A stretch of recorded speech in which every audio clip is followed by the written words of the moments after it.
Welcome back. I'm Jim LaPierre. This is Sober Now, and today's topic is breaking patterns of chronic relapse. As always, welcome your questions, comments. Just write in on one of the streams that we have going today.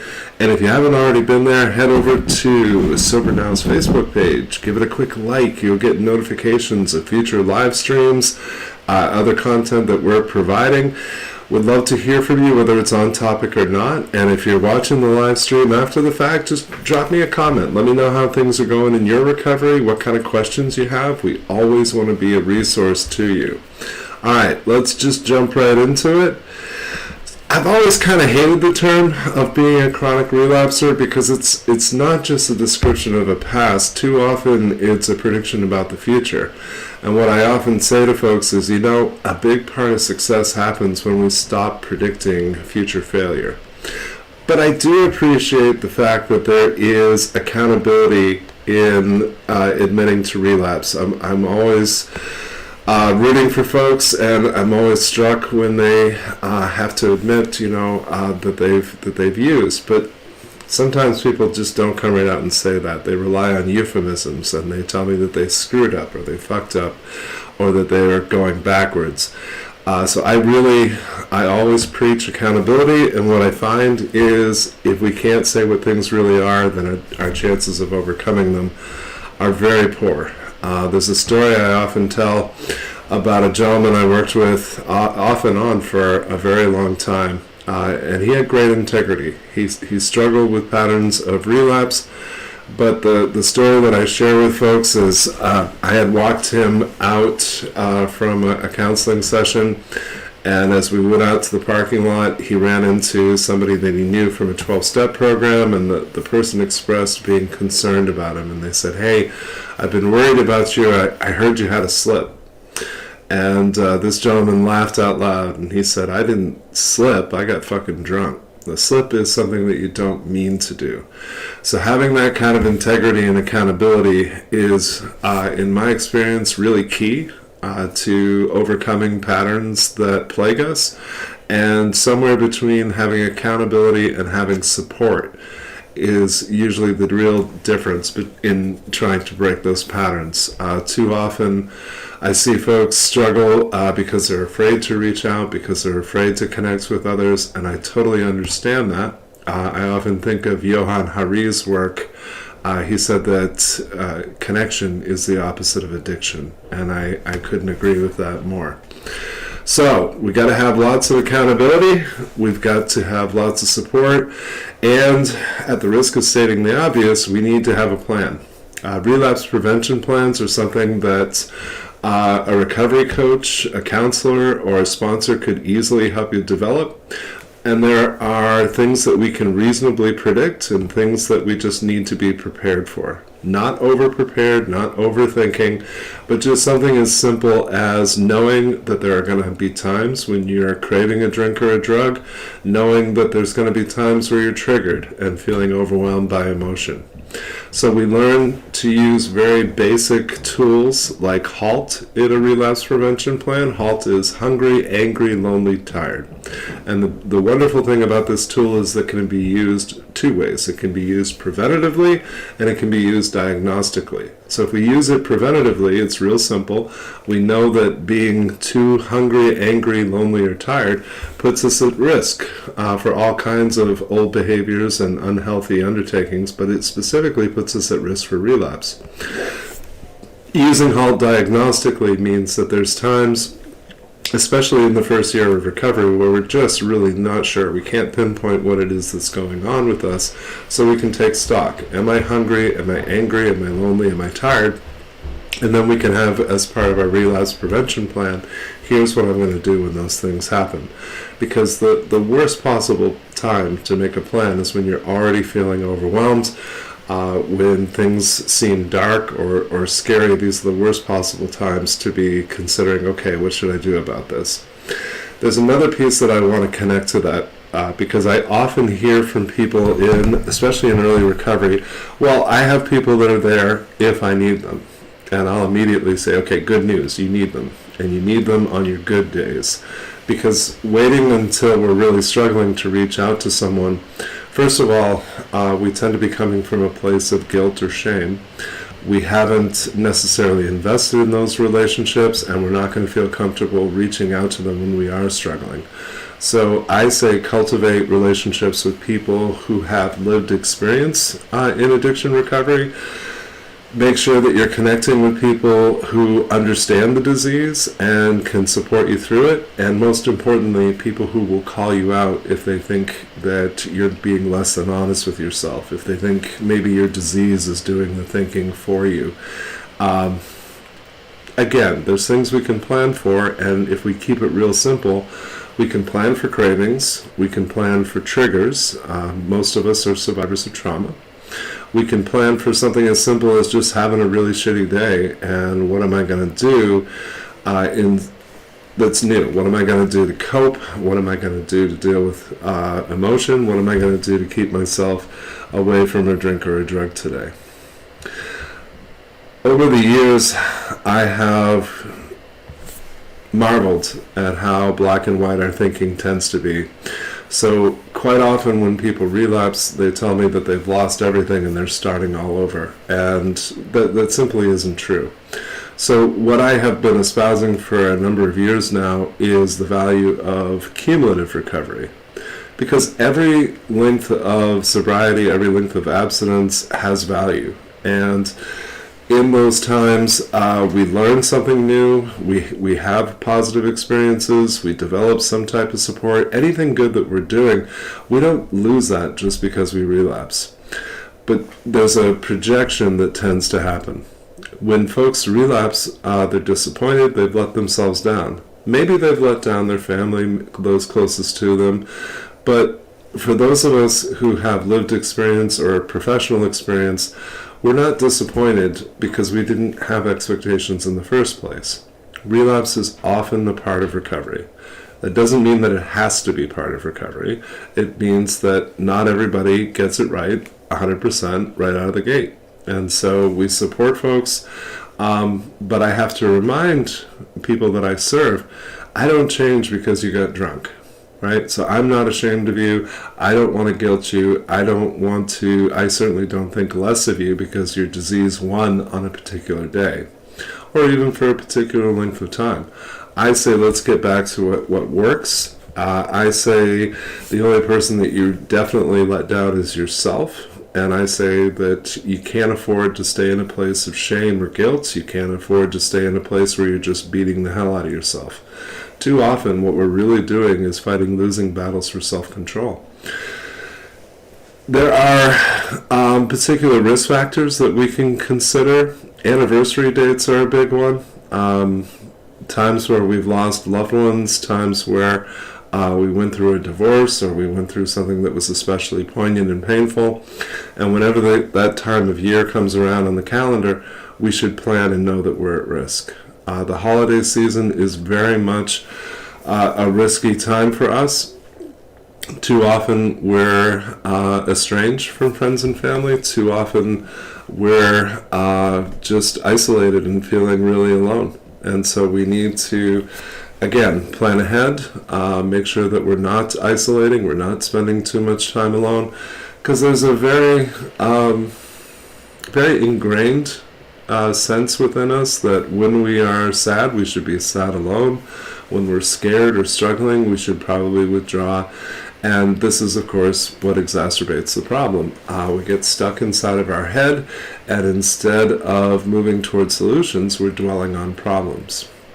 A couple of comments written in. Thank you so much. One sober to another. That's a cool screen name. I strongly agree that having a plan is crucial to relapse prevention. Thank you. And greetings from Germany. I drank for 23 years and have been living sober for almost 6. That is fantastic. Congratulations on your long-term sobriety.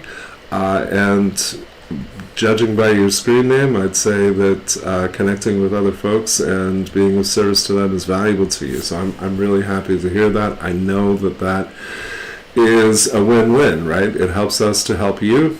And the more connections that we're making, the more we're guarding against isolation and being separated from the very people who understand us the best, who can support us the best, I love the expression that some of my friends in 12-step programs use, that nobody helps us like us. So we know, of course, that of the many challenges in early recovery, there's an expression my friends in AA use, that the good thing about being sober is you feel more, and the bad thing about being sober is you feel more.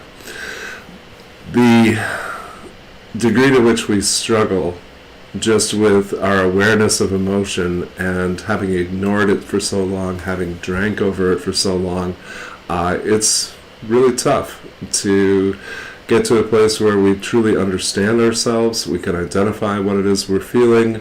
We can identify and use healthy ways of coping. What's less talked about is the longer you stay sober, the more memories surface, the more intrusive thoughts become something that we're aware of, the more we notice the anxiety that we used to self-medicate or drink away. I had a survivor say to me many, many years ago, she was identified as a chronic relapser. She was in her mid-60s and was in the throes of late-stage alcoholism. And I marveled at her recovery. There's very few things that I know for sure in this world, but I do know that my higher power absolutely loves alcoholics and addicts, because despite all of the odds medically, she completely experienced full physical health and functionality despite being a long-term alcoholic. So she did some work with a friend of mine who's a substance abuse counselor, and she got a nice solid foundation of a year sober. And then she came to see me. I specialize in trauma recovery, and she said to me, it's very simple. Every time I get sober, I remember. And every time I remember, I get drunk. And so we started talking about some wounds and some baggage and some trauma that she had carried with her throughout her entire life. And she was able to recognize that her pattern was that she could get a certain stretch of sobriety, and right around the 6-month part is where folks tend to struggle the most. And this is, if you're looking at your own recovery and your own struggles, chances are there is some type of clear pattern, and it might be a time frame. For a lot of folks, that's 30 days, 60 days, 90 days. These 1-month intervals are common times where folks just go back to what we know. And the biggest reason that I see for that is that this is as far as they can go alone. Without having active supports in their life, there's a real limits to what is possible for us. Of course, there's a great deal more to this.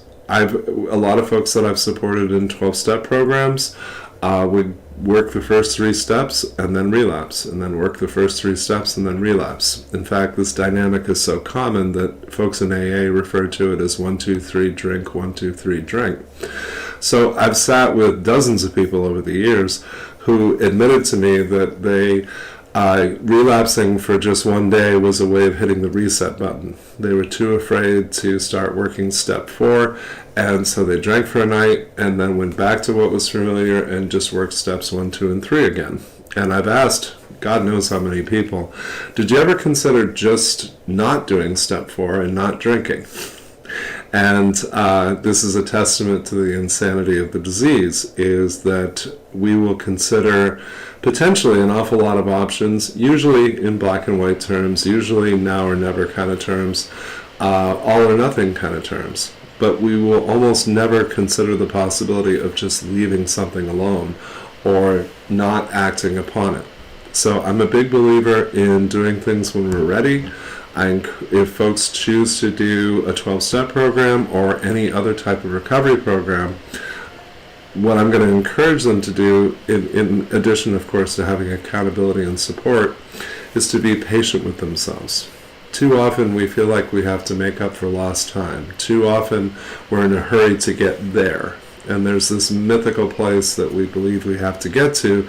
And once we get there, of course, everything's going to be better, and it's going to be all downhill, or we're going to have some kind of happily ever after.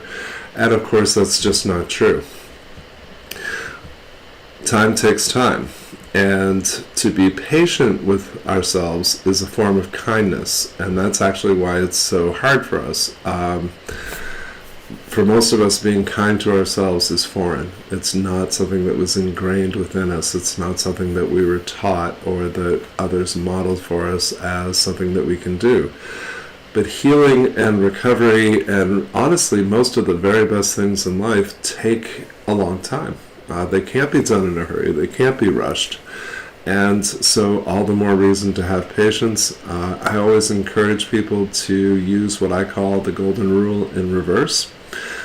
Treat yourself the way you treat other people. For a very high percentage of us, in fact, most of us, how we treat other people is not the problem when we're sober. How we treat ourselves is too often being our own worst enemy, too often just having unrealistic expectations or impossibly high standards. Perfectionism is very common amongst us, and we need some reality checks. We need to be looking at how much we can do, how fast, and I'm going to keep saying it, we have to keep factoring in, are we doing this alone? Are we doing this with support? Do we have accountability for our goals? Or are we just a bull in a china shop that's just trying to put our head down and get to this place of there? So what I've learned is there's always going to be another there. There's always going to be another goal, another dream, another piece of healing. All of those things are part of being a work in progress. I'm always preaching simplicity. If we can take a step back and notice the patterns in our life, if we can put pen to paper and do some journaling about the patterns in our life, if we can allow ourselves the vulnerability of sharing, even if we just have one or two people in our lives who we trust to be vulnerable with, if we can open up and just say, here's what's going on with me, here are the challenges I live with, here are the obstacles that I have yet to overcome. If we can do something as powerful as admitting that we are afraid, admitting that we are sad, that we are disappointed, what becomes possible in our life is huge. We were conditioned to not be vulnerable. We came to associate vulnerability with abuse, rejection, neglect, and a lot of painful things. And there's a million things that I appreciate and love about vulnerability. It is the key ingredient to intimacy. It is what most facilitates connection. It is what creates a greater understanding. And this is the challenge for so many of us. We desperately want to be understood, but we're afraid to open up and show you who we are. Our past has taught us to expect rejection. And one of the keys that I have found to recovery, and again, this is everything that I preach is really, really simple. We have to learn to relate to people based on who they are, not who people from our past were. So the more that we're afraid, the more we're stressed or hurting, the more we expect everybody to act like our family of origin. We don't expect people to be patient with us. We don't expect them to be kind. And we never really expect them to understand us. And we forget sometimes that they've been where we are. We forget that they have lived with this disease and understand how it affects you. And I think part of breaking patterns is having a strong awareness of what's me versus what is the disease. So the disease is a part of us that is not genuinely part of who we are. So that the person that you are may have healthy goals, but the disease that you have still wants to kill you. So again, I really believe the key is connection, accountability, and allowing ourselves to be supported. One of the hardest parts, I think, about recovery is that you'll never see an alcoholic or addict let themselves have more than they believe they deserve. We'll push it away, we'll deflect it, we'll water it down, we'll minimize it, we'll sabotage it, we'll blow it up, we'll walk away from it just because it's uncomfortable. And that's the common denominator. Most everything that we want is everything that we fear. Everything that we kill ourselves to earn is stuff that's too uncomfortable to receive. and so we push it away. And we need to notice the ways in which we're cheating ourselves, notice the ways in which we are denying even our basic life needs to be met. There's so many simple, basic, important aspects of recovery that aren't sexy, that aren't fast. They're more of maintenance things. They're more of what makes our lives manageable and sustainable. And I know that those aren't especially appealing. I know that we always are seeking shortcuts. We're always seeking the softer, gentler way. But I also know that developing better habits, developing routines, and doing the very basics makes life more manageable and more sustainable. And when your life is more manageable and sustainable, then you can afford to push some of those limits, and you can afford to chase some of those dreams, and you have people that are supporting you and rooting for you as you go. And so much of this is based in mindfulness, which is the exact opposite of what we're used to. What we're used to is avoiding ourselves. What we're used to is destroying ourselves. To move from that to mindfulness, I always say mindfulness is something that a therapist talks about when what they really mean is, hey, I need you to fucking pay attention to yourself. Because avoidance sabotages everything, and it makes it impossible. We're fighting this losing battle for self-control, and you can't really be in control of a person that you're ignoring. You can't really help them to regulate, and you would never treat another person this way if you were trying to help them heal and grow. But the way that we approach ourselves too often is very similar to the way that the people who hurt us the most treated us. Those old tapes, those painful messages that were instilled. I always encourage folks to notice the things that they're questioning. I say that it's important to question, but it's more important to answer. I think too often we get stuck in the why of things, and we kind of marvel at our own tendencies, our own self-limiting behaviors and self-destructiveness.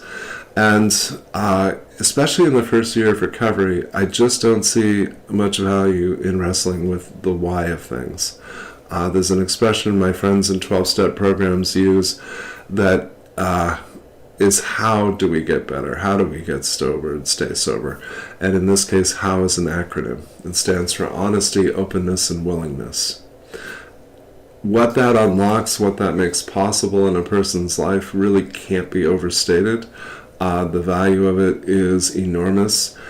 Too many of us are closed-minded, not because we're not receptive to new ideas or suggestions, but because we're afraid. Because we have issues with authority figures. Virtually everyone in early recovery has issues with authority figures because we expect them to treat us poorly. So again, the bottom lines of accountability, active support, and reaching out all the time give us a more open mind, give us the opportunity to learn some important lessons, give us the opportunity to see that we are not alone. Millions of people struggle in exactly the way that we do, and the whole point here is to move away from the problems and towards the solutions. Thank you for writing in, Robin. I always appreciate it when folks identify and relate. I'm just going to check a couple of the other streams real quick. I love hearing from you and really want to hear what's going on with you. Lisa, thank you for writing in.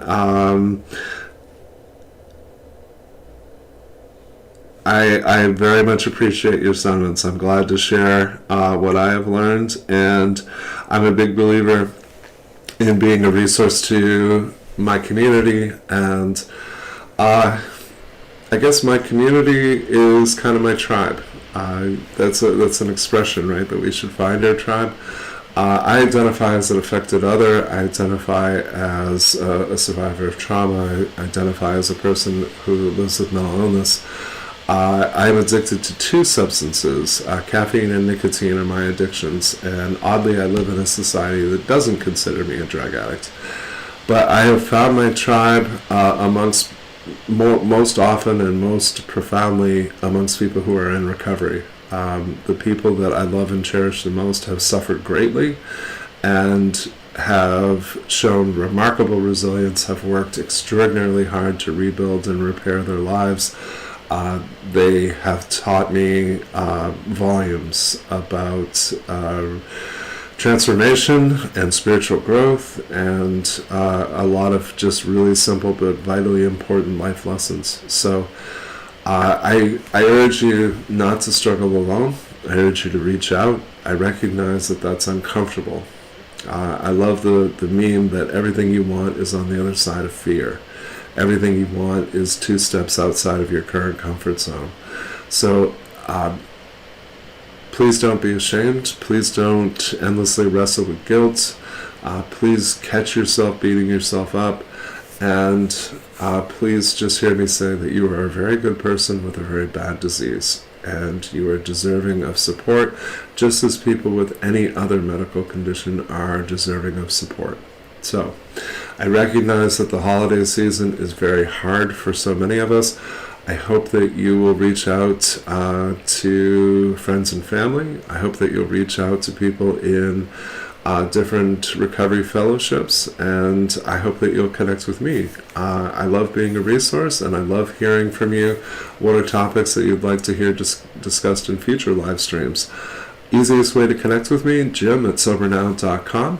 Would love to have you just drop me an email and let me know how things are going.